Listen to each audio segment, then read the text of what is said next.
We all doing, guys? We good? Nah, I don't believe you. I need to hear some love, guys. How you doing? You good? There we go. All right, guys. So it is an absolute pleasure to be here today. And yeah, I've got to shout out Maria Fidelis, the school that I've been working with. Make some noise, guys. Yeah, it's a beautiful, beautiful afternoon to share some poetry, to share some spoken words, and to talk about the theme of hearing your voice, which is really, really important in this world today. So, poetry. Why bother? I'm not Shakespeare, Zephaniah, Rosen, or a scholar. At school, I was thick as wood, crawling out of a squalor, but words helped me turn a pen into a brother. I quickly learned that my imagination was the key to my wonder and poetic creation, not big fancy words like dehydrogenation, just a mad mind and feelings for my inspiration. You see, poetry isn't just being good with a word. It's about self-expression and making yourself heard, saying, I feel sad because they call me a nerd, or I feel lonely because I can't follow the herd. Best of all, a poem doesn't have to rhyme. It can be a story you tell, like that one time where you thought it would be funny to make fart noises in class with your arm, and the whole classroom laughed really hard, except for the teacher who got very annoyed. When they found out it was you, you thought, oh no, I'm in trouble. But instead, they sent you home because they thought your belly was in a wobble. True story. Whether it's to read or say out loud, for your ears or for the crowd, use paper as therapy to see through the cloud, because knowing your worth will make you feel proud.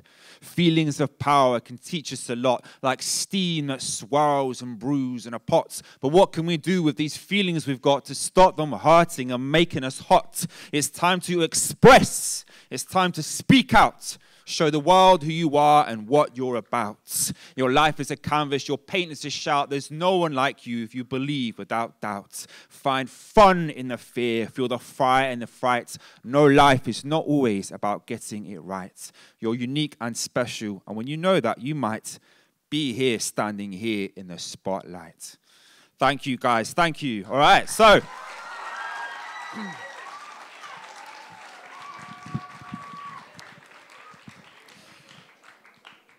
So, thank you. Yes, so, hear my voice, yeah? Obviously, when I was working with Maria Fidelis, we spoke about what that means and all different interpretations of what that is. And I had to think about what that means to me, and in terms of me sharing some poetry with you today, the kind of poetry that I wanted to share with you. And when I was going through some of the work that I've done and shared, there was only one piece that I could really share. And I think it speaks to a lot of what's going on right now. And yeah, listen, absorb, connect, enjoy, and let's go.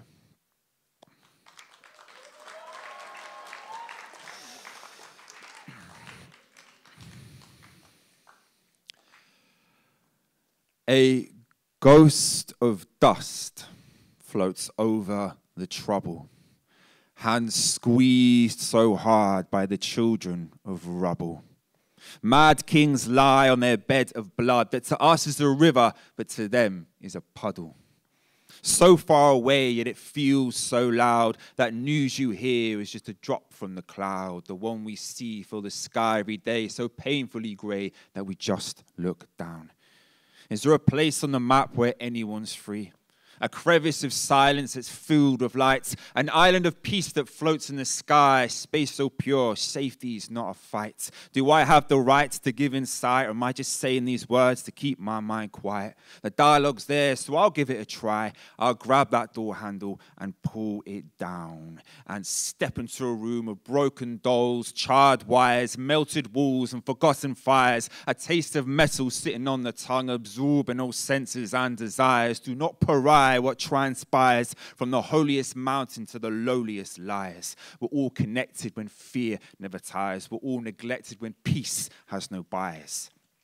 So let's wait for the dust to settle, as the TV sparks and the radios revel to the minds of many that knew too little by a screen grab moment that tells us who meddled, till echoes of stories make crowds of rebels know not what to do, which enemy to choose. When someone's got to lose, you can't sit with the powerful and watch the high road move, because the traffic is packed to a standstill groove, and all roads lead to the untold truth that the feuds of the few become the wars of the many, and when the 1% lose to the roars of the ready, to the sound of an empire clutching the straws, as history will call for the mad kings to fall, and the dust will clear to a kneeling figure in it all, hands heavy with dirt, praying, please, no more.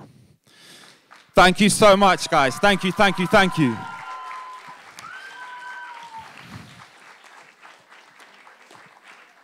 I just want to finish off by saying, you know, I've come here as a guest performer, but all the poetry I've heard today, the standard was set very, very high, guys. And having worked with Maria Fidelis, and I'm sure all the schools I'm going to hear today, every single one of you has the power to be a poet, a storyteller, someone whose voice can be heard, guys, all right? Do never, ever, ever, ever think that your voice is not important. It truly is. And spoken word poetry is the best way to begin that journey, not just for you, but for everyone else. And it can lead to a lot of incredibly powerful things, guys. So thank you so much. And let's enjoy the rest of the show. Love, guys. Thank you.